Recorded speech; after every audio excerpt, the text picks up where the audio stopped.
And 72 was a particularly bloody year up there, right?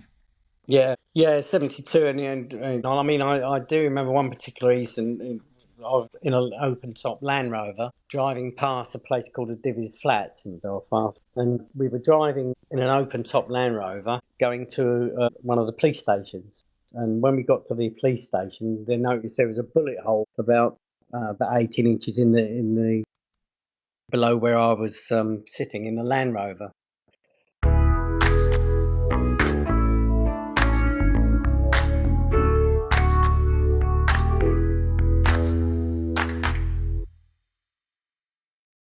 All right. Well, welcome. You said that you were a bit nervous. So am I, because this one, more than any of the others I've done, I want to get this one right, because we're actually talking about stuff that I don't know as much about. Some of these places you've been are not conflicts or things that were on my radar growing up very much, and I've always ignored learning about them and stuff. So I've I've gone through about a million Wikipedia articles and watched videos and everything. So I mean, if we can start by just if you introduce yourself and where you're from, where you grew up. Yeah, well, my name's Richard. I was born in Twickenham in Middlesex, that is, in England.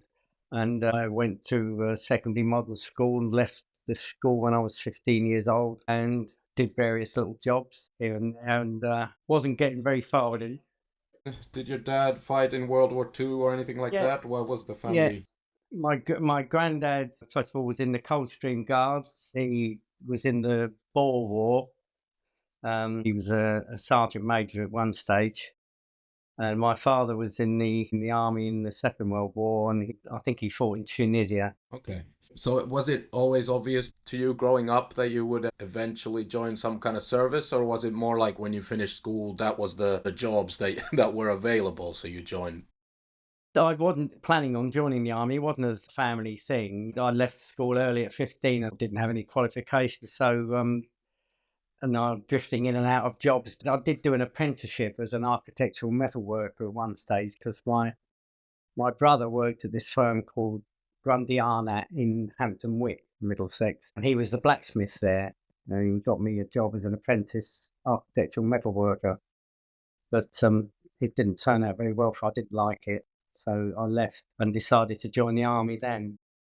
Yeah. Okay. So we'll get to the timeline in a moment when you joined and what happens after. But I wanted to share with you like a little paragraph that I actually wrote down to gather my own thoughts because I had to learn a lot of things for this. So just to maybe this is a way that I don't think you viewed your service at the time like this, but now for us from a different generation, I think many of us would see that you served in a period where a lot of these places where you ended up going were clearly also the acts of a sort of desperate falling empire, like the last gasps of a dying superpower. And you guys were very much in a transitional period where lots of your senior officers would maybe have been from World War II and the height of the glory of Britain. And they were used to this way of working where you could send a few hundred soldiers to anywhere in the world that you would view as troublemakers or challenging the prevailing order. But then you actually ended up sort of experiencing a world where, in the form of local insurrections and uprisings, they were telling you more or less that nobody wants to listen to Britain anymore. That Britain won't be telling the world how things work, maybe ever again. Do you think that's a fair sort of summary of all the things you experienced?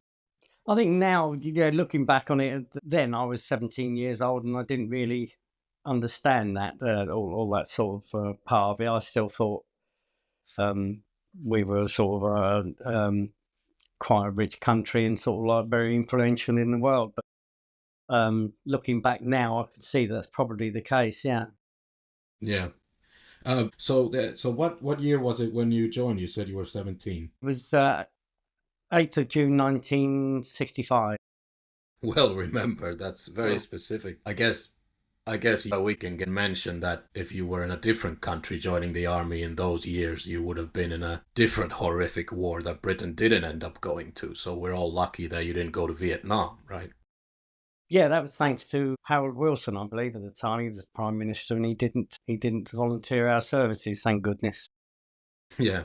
Plus, but we'll learn here during this chat that you were pretty busy in other places as well, the Yeah. British Army. So maybe they didn't have the bandwidth to go there anyway.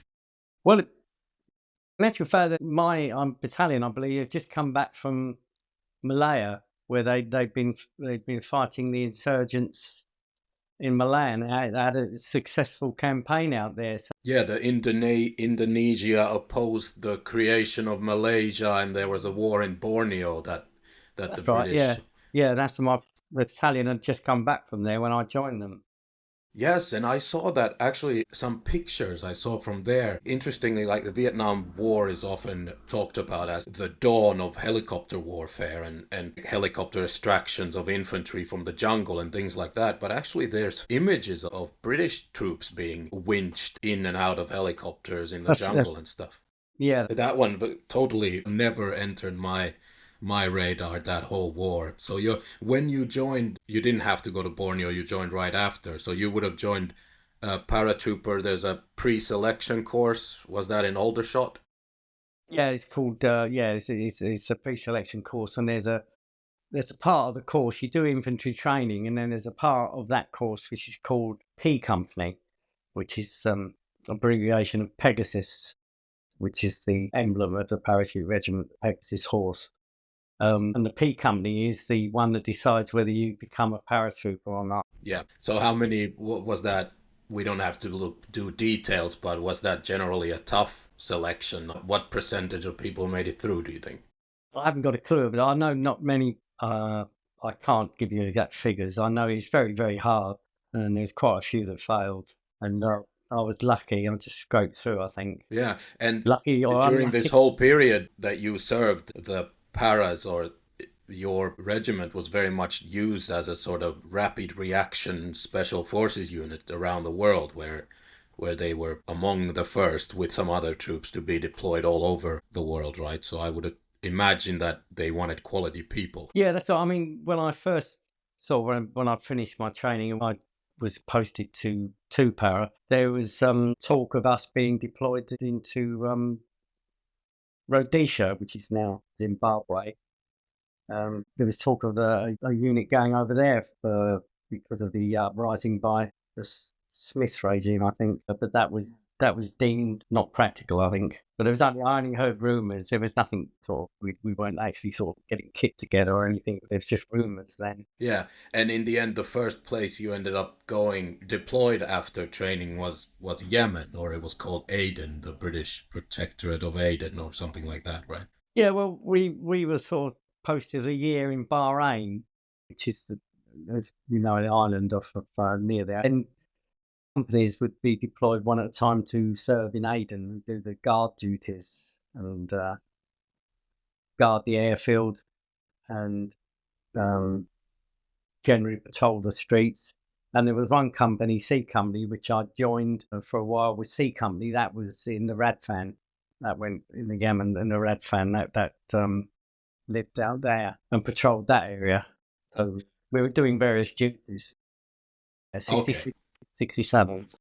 I see. So the Aden emergency had started in 1963 already, but Yeah, when you would have participated in the British operation there was so 66, 67. yeah, that's right. Okay. So when you went in, you were already in Bahrain, and is it a land crossing from Bahrain into this conflict, or were you dropped in on how did it work? Well, to Aden, Yeah. yeah, we flew in and landed. We didn't parachute, sort of just flew into the airport and landed.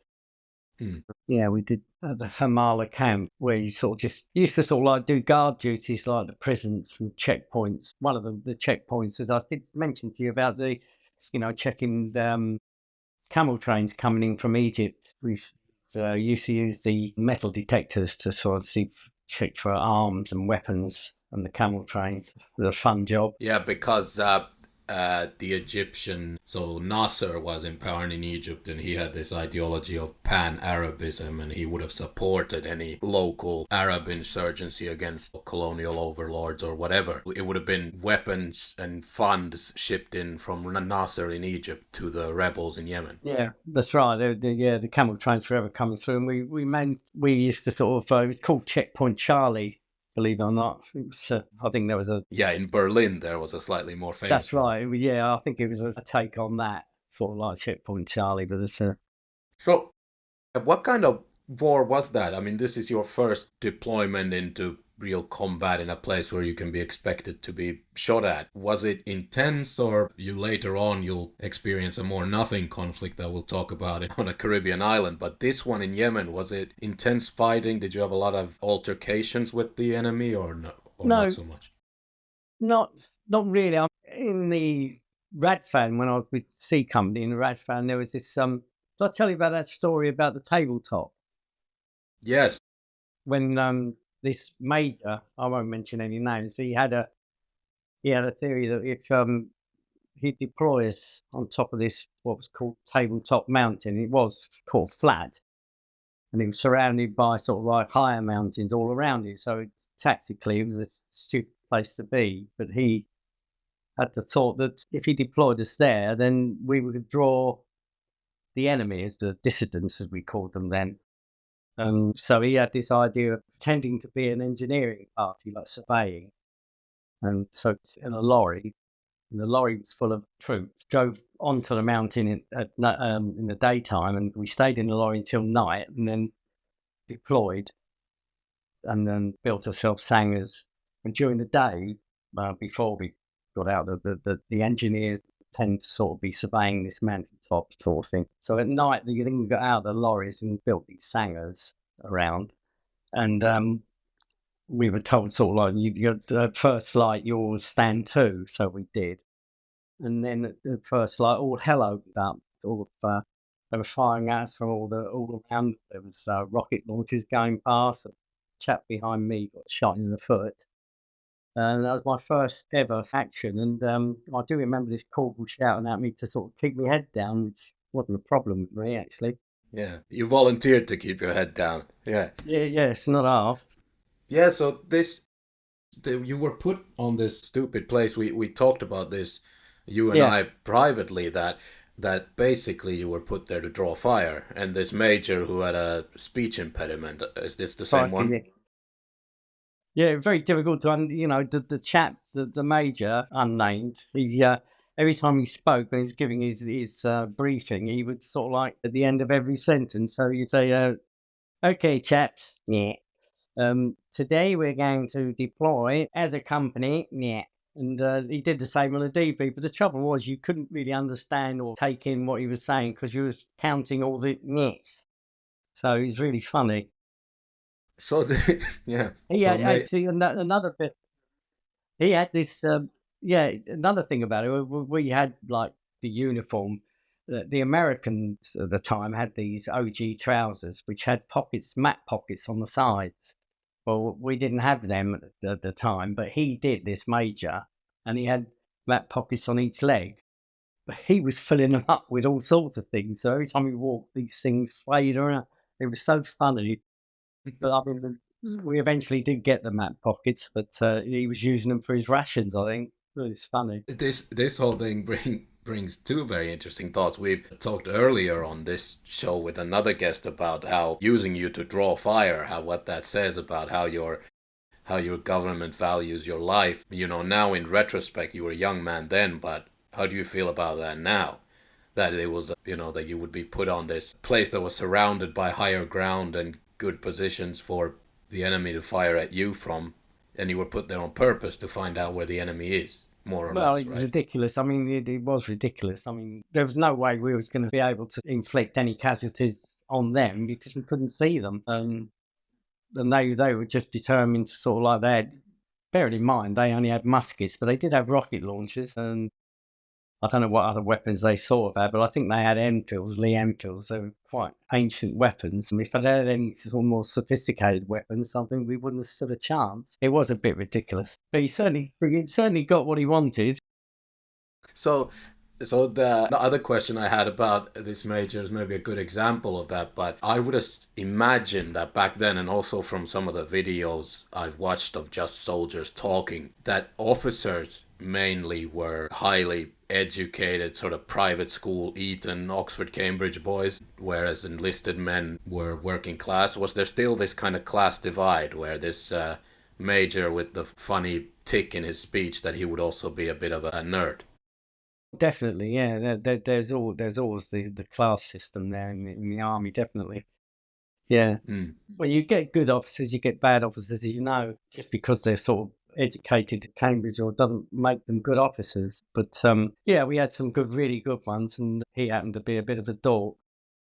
Yeah. So back then, in those days, the class divide, just in your daily life, you would never eat in the same building with officers, and it was all very separated. Oh, crikey, no, you wouldn't eat them the same, but no, not with officers, no, not at all. Not with non-commissioned officers either. With sergeant's mess, as you got to sergeant, you had a sergeant's mess. Yeah, I think they've changed a lot of that. Maybe, I don't know, maybe not in Britain, because I think culturally this is very much still a class society in many ways. But Mm. in some other countries, they've gone to this philosophy where a unit operates better if it's more of a maybe like a family with a strict hierarchy, or I don't know what to compare it to, but more a team where of course there are officers that have, get more money and have slightly better conditions, but they try not to get to the point where it creates resentment. Yeah, yeah. Yeah. And Yeah, I that's could see. I mean, I don't know if that happened in the art. I can't see that working in the British armies. I think no. it's too deeply embedded. I think that sort of thing. Hmm. So part of your duties in Yemen were also doing security for were they British or other Western kids who were just going to school? Were they just daughters and sons of ambassadors, or who were they? Well, in Aden itself, there were married quarters. That was for like aircraft and navy and army personnel that had their wives and children with them, and their children obviously had to go to school. One of the duties we had when we were in Aden was to man the bus, the school bus. So we had an armed guard on the school bus. And I did that duty several times. You had a submachine gun and you sat in the front of the bus with the driver and just escorted the youngsters to school. And the funny story there is, 2024, I've moved to Bexhill, and I invited my next door neighbour round for a barbecue, and we were chatting, and she was telling me about her history, and she said her father was in the navy, and he was posted to Aden. I said, "Oh yeah, I was out there. And, when were you out there?" And she gave me the year. I said, "Well, I was out there then." And she said, "Oh yeah, we used to go to school, and we used to be escorted on the bus to go to school." I said, "Well, I did that." So I thought, well, what a sort of coincidence that is. I could have actually escorted Yeah, my next door neighbour almost what, 50 years later, 50 one years of the later. Yeah, and I bumped into one of the somebody on my children on the bus. yeah. She said, "No," she flattered me a bit. She said, "No, you're far too young." I said, "No, I'm not." You were arguably far too young then to be doing that.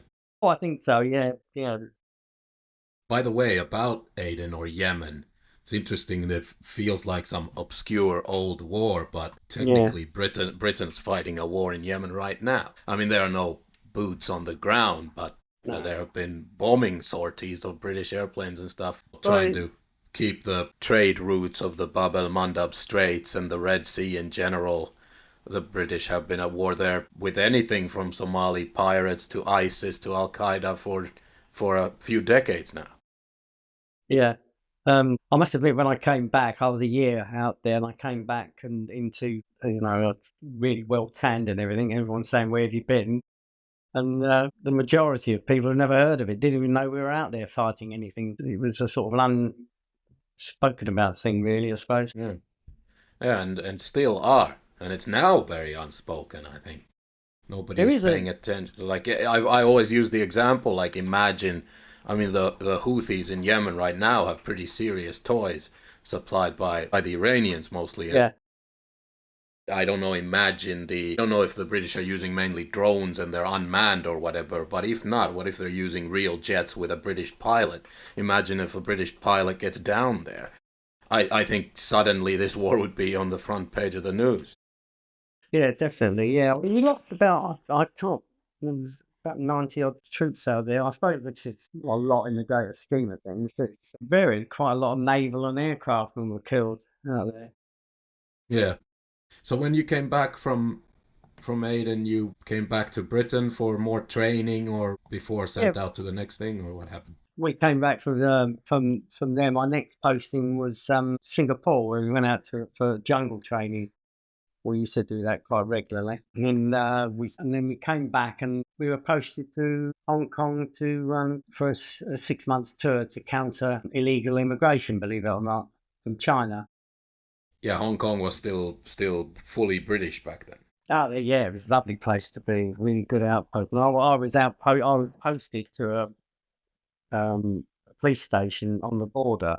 We were each assigned a police officer, Hong Kong or Chinese police officer, to tie up with and patrol with. The funny, there's this particular Hong Kongian or Chinese chap. His name was Richard, which Mm. I thought was quite funny. He was two dicks patrolling sort of thing. Yeah, he was really good. He was good fun, he was. We really enjoyed it. I had a great time in Hong Kong. But nothing particularly intense in terms of combat. You were mainly like a border police force out Yeah, there then, though. you should drive along the border in a Land Rover and check the border. You could see that these little pillboxes, or not pillboxes, they were sort of sentry boxes with these Chinese soldiers in them. And each week on a Saturday, we used to be in the police station, and you had binoculars overlooking this bridge on a string, and that was the Chinese side, and Hong Kong was this side. Well, it's Kowloon, wasn't it, the mainland? Hong Kong had a bit of a mainland as well, didn't it, called Kowloon? And we were at Kowloon on the border, and each Saturday, this mob of Chinese people would come down to the bridge and chant things like "British go home," and then they'd go away. And it was quite entertaining, really, sort of. 'Cause if they wanted to, they could just march into Hong Kong. I mean, crikey, there's so many Yeah, options. it wouldn't be the last time in your career that you'd hear people saying "British go home." I No, imagine. no, but yeah, that was really nice. Hong Kong was a lovely place. It really was nice. It's entertaining. It's full of life. Yeah, it was good fun there. And from Hong Kong in 1969, are you sent directly? Were you in Hong Kong when you were sent to Anguilla? Yeah, I think I do remember. I think it was Hong Kong we were at, and we were deployed. D Company. We were deployed on HMS Gurkha, which is a frigate, Royal Navy frigate, HMS Gurkha. And we were told we were going to quell an uprising in the Seychelles. We were supposed to be helping the police quell an uprising. So we sailed off to the Seychelles in this frigate, and but the Navy chaps on board were really pleased to see it. They were really nice blokes, and they sort of treated us to their daily ration of rum, which was nice. Huh. Anyway, sort of sailed off to the Seychelles, lovely weather, and we anchored offshore. And we told the workers had all gone back to work. The uprising was finished, so we all sailed home again. That was. I know you're talking about Anguilla, aren't we? But Seychelles is interesting. We're developing a pattern there. That the British Empire was clearly trying to hold on specifically to all these island paradises: Singapore, Seychelles, Yeah, Anguilla. Like we'll lose everything. We'll lose Palestine and India and everything, but let us keep the yeah, Paradise Islands at least. yeah. Well, see, the Seychelles business happened before Anguilla. See, that was Yeah, that the Anguilla thing we is sailed from fascinating. Aden to the Seychelles. Yeah, Like it was in Aden when we boarded the frigate HMS Gurkha. yeah. Well, that makes, yeah, geographic sense. It's not such a long sail from what is today Yemen to the Seychelles. And then, like 1969, uh, if anyone has Wikipedia to hand, the Operation Sheepskin. I mean, this is the most fascinating period of your service, probably least controversial. Not too many emotions attached to this one, I don't think. Basically, you were sent to settle a silly dispute between some islanders. I don't want to poo poo their struggles, but before you arrived in Anguilla, there had been the Anguillans had tried to conquer St. Kitts and Nevis, and they Yeah. were 18 people, 16 locals and 2 American mercenaries on a dinghy, on a boat. So I think this was not necessarily a conflict of the scale that required the second parachute No, battalion, right? yeah, on reflection, it was a bit overkill, wasn't it? Sort of, yeah, I mean, some of us went in by boat, some of us went in by plane. I was on a plane. We didn't jump in, we landed, but just before we landed, the aircraft engine caught fire, so we had to do an emergency evacuation out of that. But Fighting. I was told by my comrades that when they landed, there was this fisherman mending their nets. So just watching them in sort of disbelief. Nobody sort of knew what was going on. Virtually, they welcomed us. They were quite happy with us, and we had a lovely time there. Yeah, so at the time, this is a fairly untouched paradise island because, I mean, Quite now lovely. I'm sure there are resorts and it's also become a tax haven for shady companies, just like the Cayman Islands. But back then, you would have just basically, some of you parachuted, right? No, I don't think No. any of them parachuted. They landed by sea, but and the others landed by plane. No, there was no parachute drop at all. What a shame! It would have been a safe way to get a combat jump on Oh, your that resume. would have been lovely. Yeah, I could have done Yeah. with that. So, but still, the British, you sent some metropolitan police and the parachuters. You were sent to this island that more or less welcomed you with open arms Yeah, and rum cocktails. they couldn't believe that. I mean, a bottle of Mount Gay rum was then in the old money 5 shillings, which is I don't know, equivalent to, I don't know, Well, nothing money. DP, something like that. And the Coca-Cola was more expensive. So and the neighbouring island, Antigua, was actually a holiday resort at the time as well. Anyway, Antigua. And we did, cross the water, go over there for a day or two. It was nice. Yeah. So you ended up having a lovely beach holiday there. Well, yeah, in the Caribbean, what could be better? Yeah, it was lovely. Yeah, really nice. I find it funny that apparently some of you received, let me see what it's called. So you went in there thinking it's going to be, quelling an uprising, some kind of combat would take place. Yeah, In the end, the men who were landed by boat were awarded the Wilkinson Sword of Peace for acts of humanity and kindness overseas.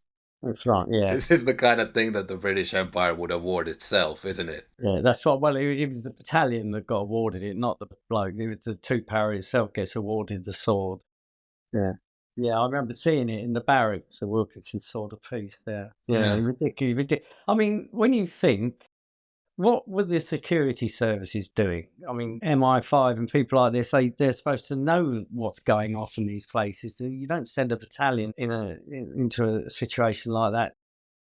Well, you know why? Because they were getting really arrogant, bad information. I read about there had been British emissaries, ambassador tasked to go to these islands and find out what's really going on. In the end, they were super friendly to British, and they're a British territory to this day in Anguilla.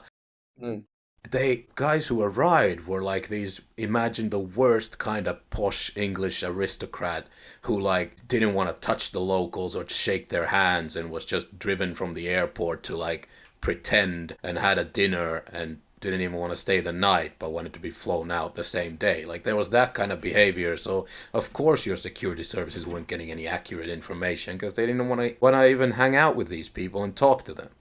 You know.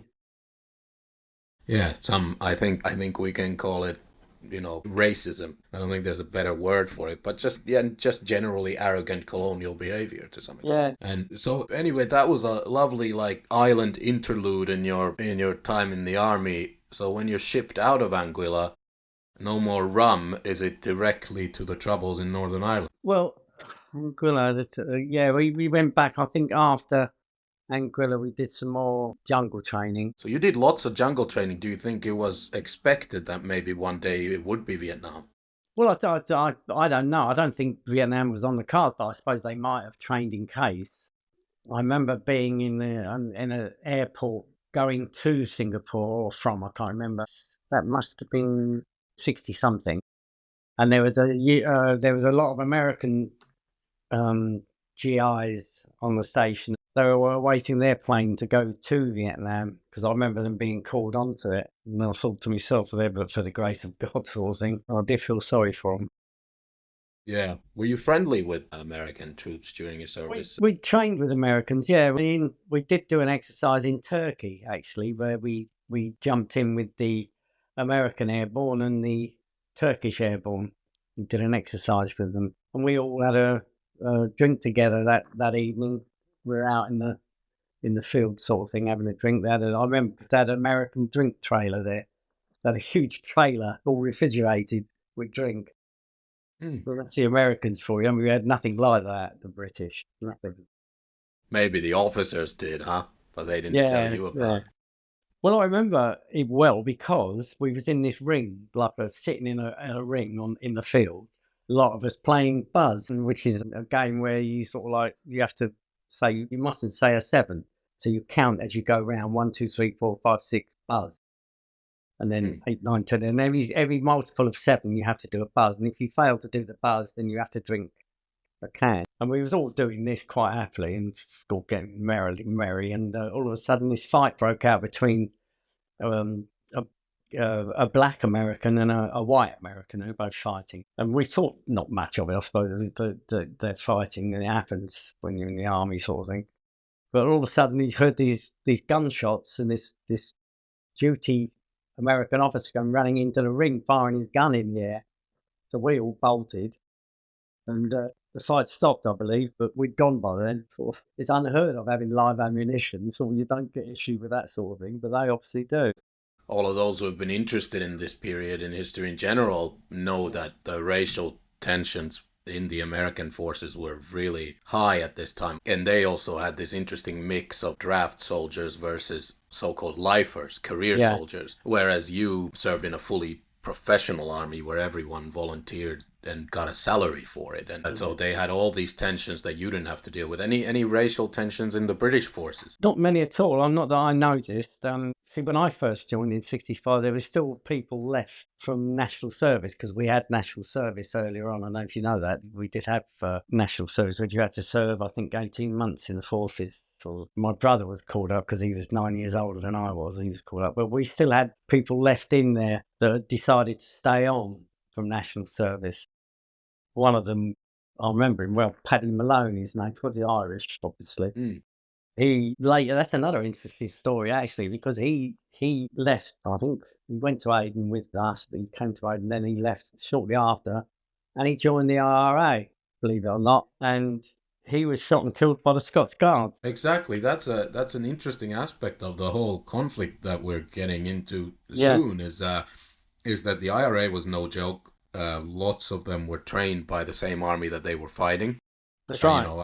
Irish guys who had served in the British Army. And I mean, I'm basing this on I look at a lot of photo and video stuff that is out there, but you see clearly somebody had trained in how to use heavy machine guns, M60s, grenades, if you just look at photos, the way they carry their weapons, the way they aim, you can see that that's executed by someone who was trained. I mean, they also had just ragtag people join them, but a lot of them were well trained, right? Some of them, obviously they're well trained, and some of them were just youngsters, a bit of bravado, and they weren't very well good at what they did. But you're right, there was a lot of them very clever blokes. They had to be. I mean, what year do you arrive in Belfast then? Well, I was looking up my record, and I believe, according to this, I went to Northern Ireland in 72. Tough year up there. Yeah. I think in general, this is the section that probably is the most laden with emotions, even particularly right now, because a lot of these inquests into what went on back then are now starting to be, in recent years, one at a time. All these events that happen up there, they've done these coroner's inquests and tried to find new evidence, and so this is right now sort of in the news still today. And 72 was a particularly bloody year up there, right? Yeah, 72 in the end. I mean, I do remember one particular Ethan, I was in an open top Land Rover driving past a place called the Divis Flats in Belfast, and we were driving in an open-top Land Rover going to one of the police stations. And when we got to the police station, they noticed there was a bullet hole about 18 inches in the below where I was sitting in the Land Rover, and we actually found the bullet in the shatter. I was quite lucky on that occasion.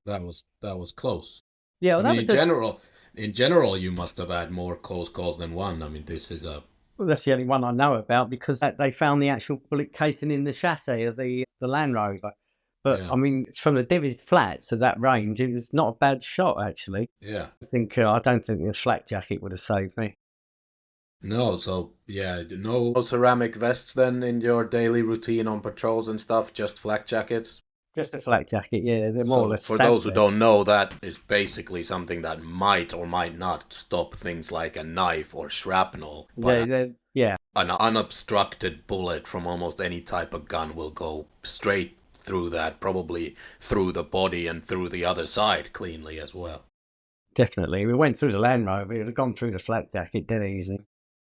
Yeah. That So was a we'll talk about some of the big events in Northern Ireland during that year, but overall, just what was the routine like? Because when we see footage and archival news footage and stuff, it's always about the big events that we will talk about. You know, Bloody Sunday, Ballymurphy massacre, those things. But on a daily basis, what was the overall normal routine like? Because you were also a special forces unit in a way, because we've seen that you guys were sent among the first all over the world. So did you do any like proper urban warfare, like going into basements to find IRA people or weapons or whatever? oh yeah, we're forever raiding places and searching houses. For instance, we actually raided a brothel once, and I was with this major, and I was his signaller at the time. And we kept banging on the door, guns ready, and the door opened, and it was opened by, I can't remember what regiment. I think he was a Scotch regiment. He's a soldier. He opened the door of this brothel to us, and then he ran. And he ran out the back, and he actually had parked a pig. They were like Land Rovers done up with the armour, and we called them pigs. And he had a patrol, and he'd gone into this brothel. They found him in the end, and he got court-martialed. It was quite hilarious. We raided the brothel, and there was these huge merchant navy blokes in there. They weren't very pleased with us at all. I didn't find anything there, but we used to do a lot of raiding houses and things. Didn't go down too well, obviously. Yeah, I would imagine that quite a stupid thing to be doing as a British soldier would be to use these brothels, because that is exactly the kind of place where organized crime that would run brothels and stuff are often in cahoots with or the same people that are the IRA. So I Yeah. would imagine it's a place that is very easy to kidnap a soldier or an officer from. Well, that's right. It is a stupid place to be. I mean, they kidnap a soldier. He wasn't going to survive. That's for sure. No. Yeah, he was stupid. Yeah, there were a few soldiers kidnapped, but when you were there, did you have to join the hunt to try to find them? Not personally, no. We didn't search for any. I know there was quite a few. Well, I mean, you didn't go out of barracks. I mean, you were stuck in barracks all the time. Earlier on in the, the campaign, if you like, earlier on, it was quite relaxed. You used to be able to go to discos and things. Looking at that, I think that was my first tour. Must have been in the 70s because that was the earlier part. And I know we were having discotheques for the locals, trying to sort of like hearts and minds sort of thing. Yeah. So we were having discos, and then later on to the 72s and the 73 and all that, it got worse. But I do remember having discotheques out there, so it must have been 70 my first tour. Yeah. And then so you would have been up in, was it from 1970 all the way till you finished your army career in 75? The whole time was that in Northern Ireland? Well, no, we went from Northern Ireland, we went to Malaya again to jungle training, Oh yeah, more of and that. then Yeah. that Turkey I talked about, didn't I? Yeah, yeah. So that was after Belfast and Yeah, and Northern we went Ireland. to Truchaloman States, where we guarded this one of the duties was to guard the local sheikh's airfield. He had three single prop fighters, and we had to guard it. We were sort of on top of a little, I don't know, adobe building sort of thing with a general purpose machine gun, and we were told that to shoot anything that moved, and we ended up shooting a poor donkey. Yeah, it happened with mules during my service in the Middle East. We had these. I always felt very bad for it, but we had these vehicles where there's a guy in the back seat who has a thermal camera and then he Yeah. can remotely control a heavy machine on top of the vehicle. Oh, I And see, yeah. at night when things move quickly and there's confusion and you get a thermal signal of something crawling, and then you get the order to fire. I mean, it's impossible to distinguish, I guess, in those circumstances between a donkey or a mule and Yeah. a human that isn't meant to be there.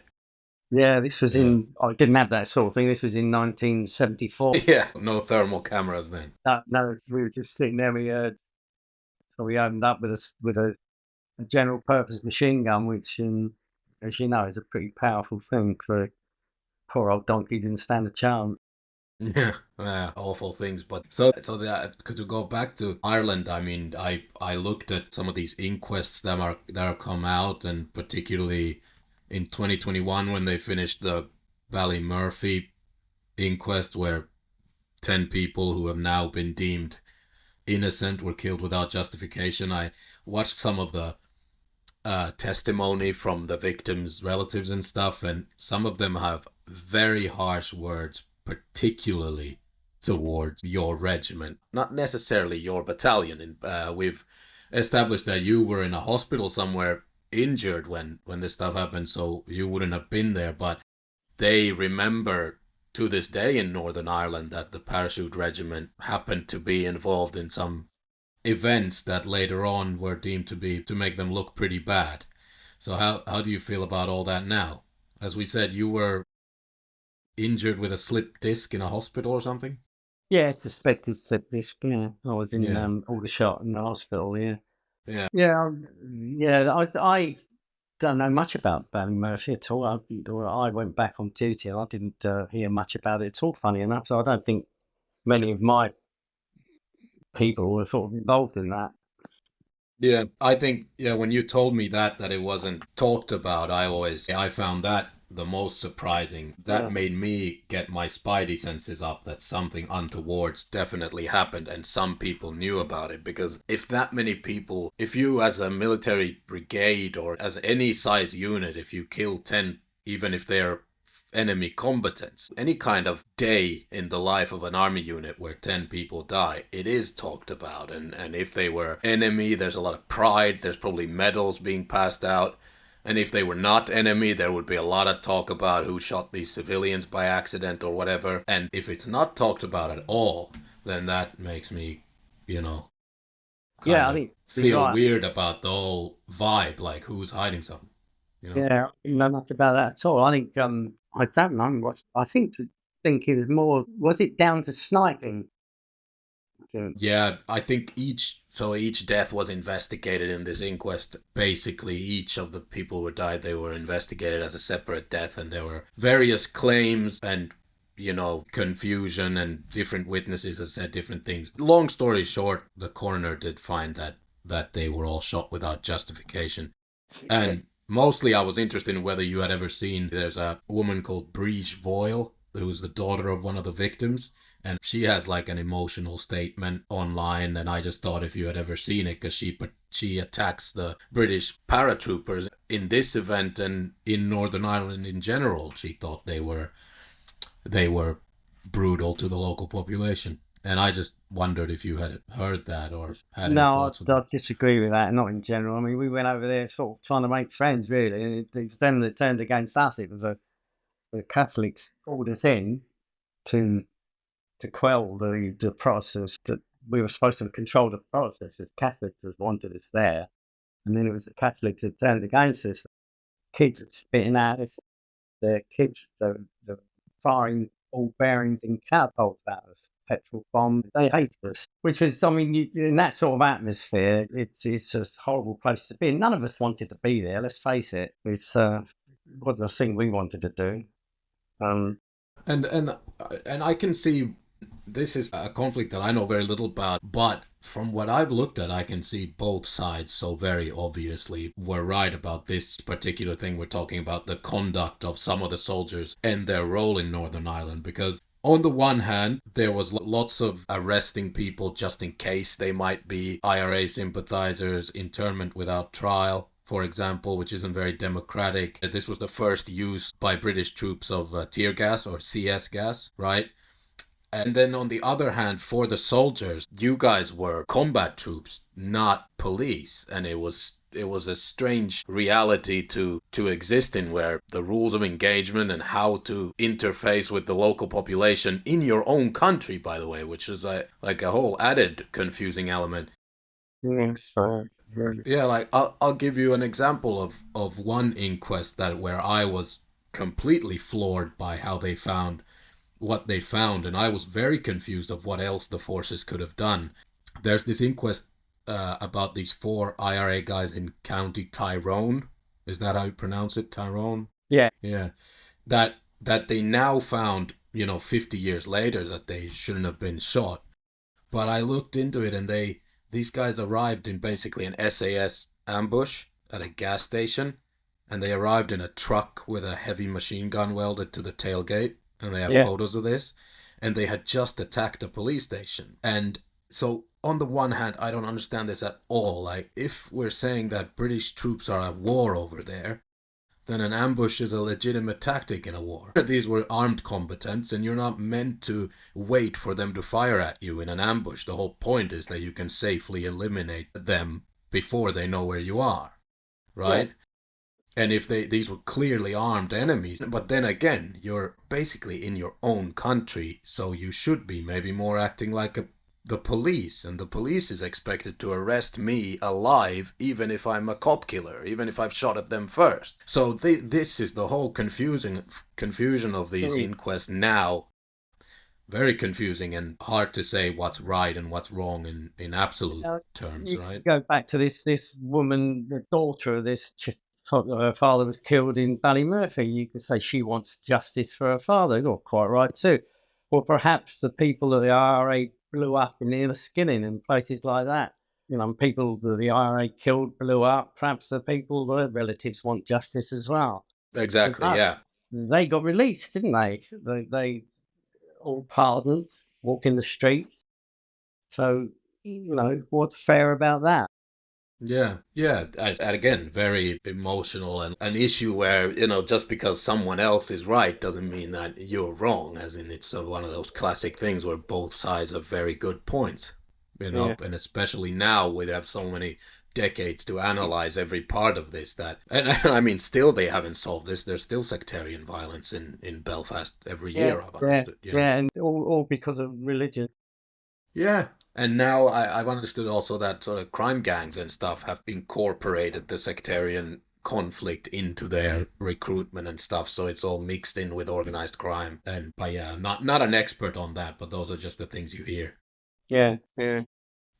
So when it came to internment without trial and like arresting people, was that something you guys needed to do on a regular basis? Well, we arrested people. We'd take people in, but hand them over, and that was basically what we did. We didn't do interrogations or anything like that. We just handed them over to the relevant forces, if you like, the police. I remember catching 2 so-called IRA, but they were so young, seemed like they were just kids, sort of, not really serious IRA blows. Well, we were able to catch them. Yeah. So how old are you yourself at this point? 24 or well, something? It ranged then. I was sort of like, 1970, and it's 22, 23, and it went on to about 25. Yeah. And then, I went about 5 times all in all. One of them was, there was an instance where the IRA were putting barricades up everywhere, Londonderry especially, and calling it a no-go zone for troops and police. Yeah. So do you remember anything about Free Derry, which was this? Yeah, that was it. That was Operation Motorman was when the British Army retook Free Derry in 1972. Were you involved in that? I was part of Operation Motorman. We had to go in, and our job was to not put the in East Belfast, the Protestants they'd put up barricades as well. They thought probably, if the Catholics can do it, so can we. So we had to go and knock the barricades down in East Belfast. And if I remember correctly, there were shots being fired then, and I don't know who at. No one was hurt. I definitely heard shots, and that was the Protestant area, so I don't understand what quite went off there, but there was no one hurt. There was rubber bullets fired, and the engineers had what we used to call a Scooby-Doo, which was just a big digger, and that was going and knocking the barricades down. I think the engineer got shot, actually. He did get shot, the engineer driving it, if I remember correctly. Yeah. Oh, overall in your service, what kind of casualties were you guys taking? So I'm assuming none in Anguilla, but although an almost plane crash. But in Yemen and then Belfast and these other places, I mean, how many people got injured or killed? In the Yemen, I lost one friend. Belfast, no one very close to me, but in the regiments, there was Sergeant Major I liked quite a lot. He was blown up. But I think casualties for our battalion, only 2 or 3. It got worse actually after I'd left Crossmaglen, wasn't it? I think it was Crossmaglen. Trying to find out when that was. It was there was 10 killed in they exploded a mine. So the IRA laid mines as well. Oh crikey, yeah, very sophisticated it was as well, because they laid a mine in the road apparently. It went off, so the troops on board took shelter in the nearest place to take shelter, and they'd mined that as well. That was clever, quite good. And that's when they detonated the second mine, killed 10 of them.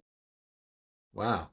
Yeah, that was very... And in the border areas, they would have these clever cable systems where they would, at night, cross the border into British patrolled roads and then take a cable to the Republic of Ireland, so over to the south.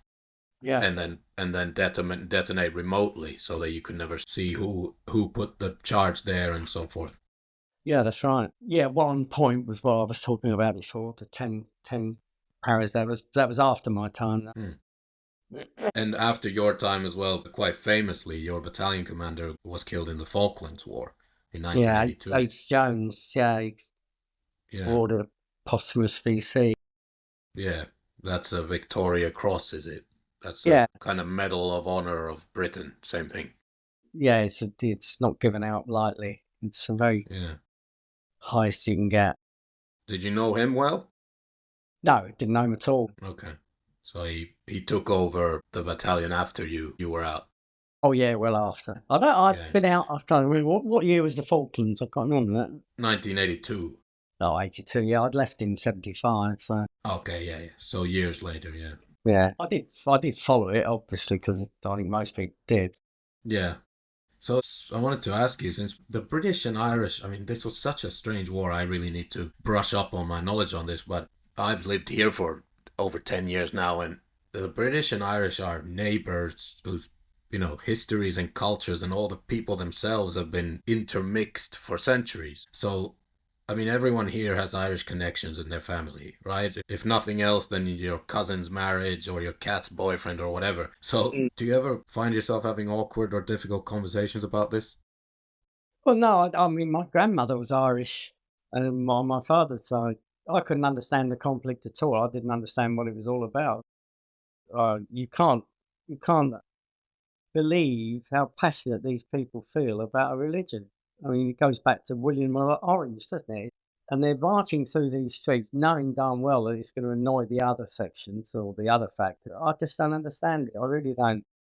Religion, it's killing people. And they're fanatic. They are fanatic about it. I mean, there's no doubt about it. He's a Protestant. It doesn't matter what sort of personality he's got. Doesn't matter what sort of nature he's got. If he's a Catholic, he's an enemy. It's strange.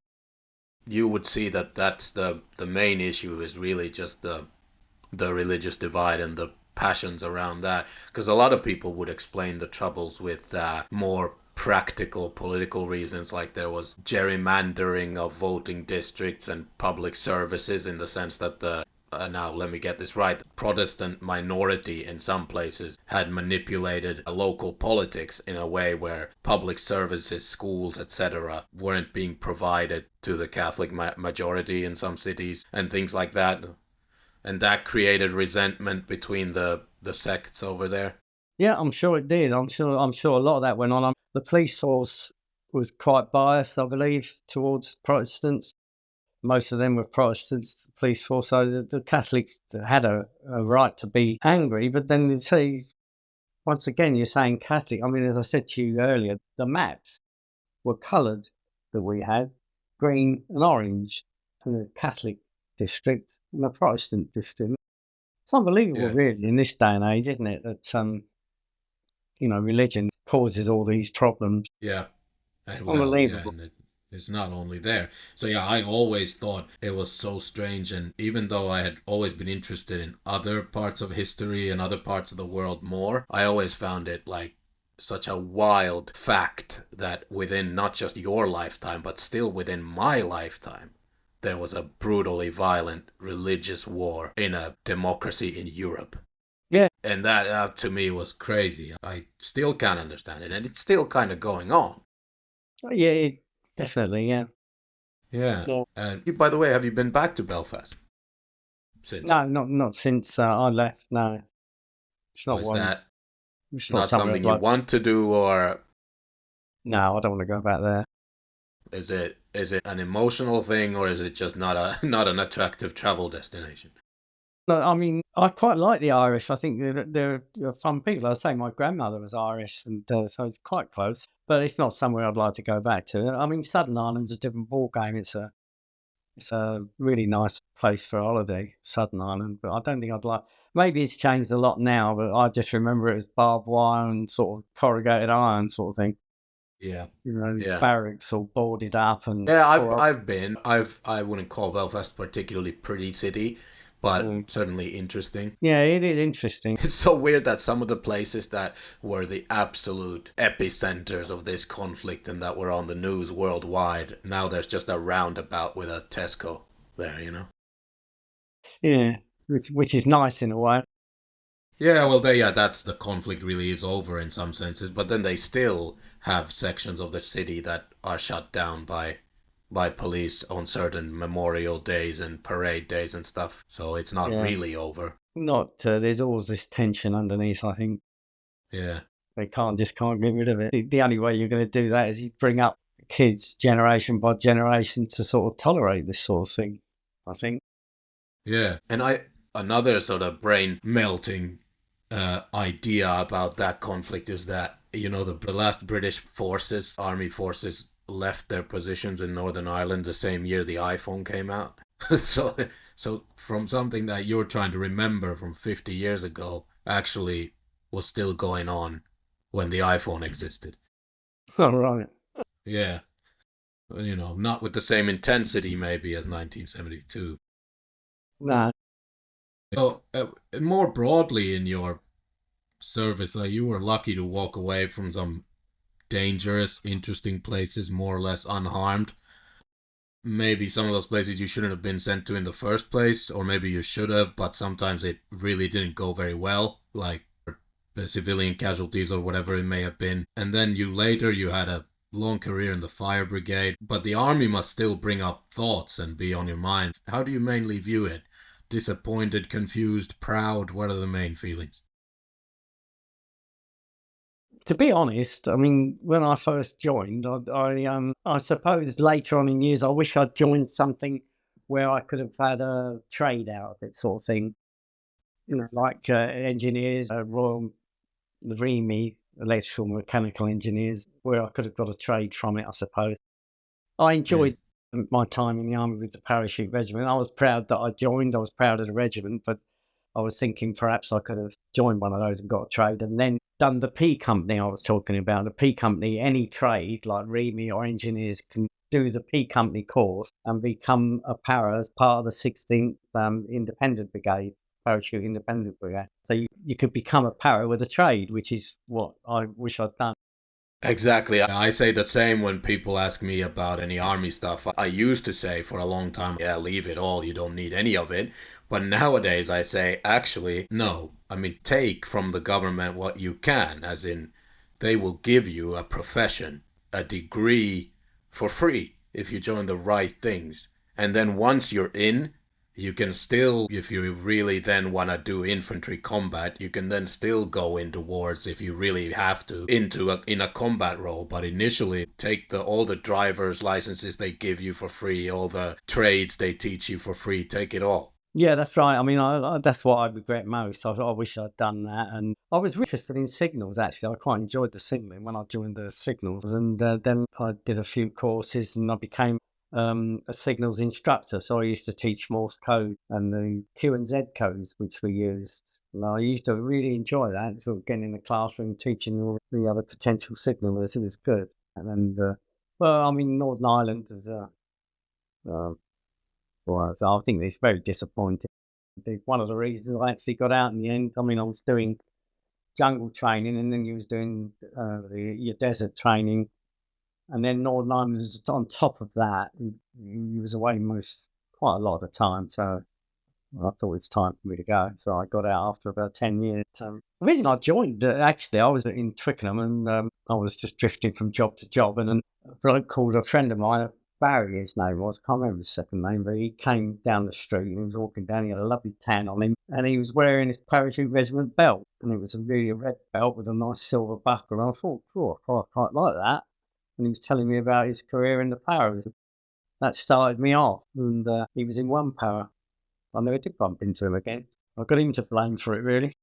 Well, one para was also maybe the most implicated in some of these. That was, Bloody Sunday, one para was, yeah. Yeah, some of these less successful deployments of British troops in Northern Ireland, let's just call it that. I mean, I can only thank you for sitting down and going through this. The thing is, I'm sure there were lots of stories that you think later on you should have remembered and lots of questions that I should have asked you. But the thing is, I control the air here, so you can come back, And if you've listened to any other episodes, you know that we end with a public service announcement. Do you have anything you want to say to the folks? Well, I said, no, I don't think I've got anything to say. I can't think of anything. Like, I'll give you an example. Well, we just did one. If you have to join an army, get a qualification while you're out there. Yeah, that's quite right. If you want to join the forces, join a unit which would give you or help you get qualifications to further your career and your education. All right. Thanks for this, Dick. And we'll have you back also to talk about being a fireman, hopefully one day. Because that's most of your life rather than the army stuff. Yeah, it's 23 years, that one. And I'm happy that our family can also listen to some of the conversations only you and I have had with each other.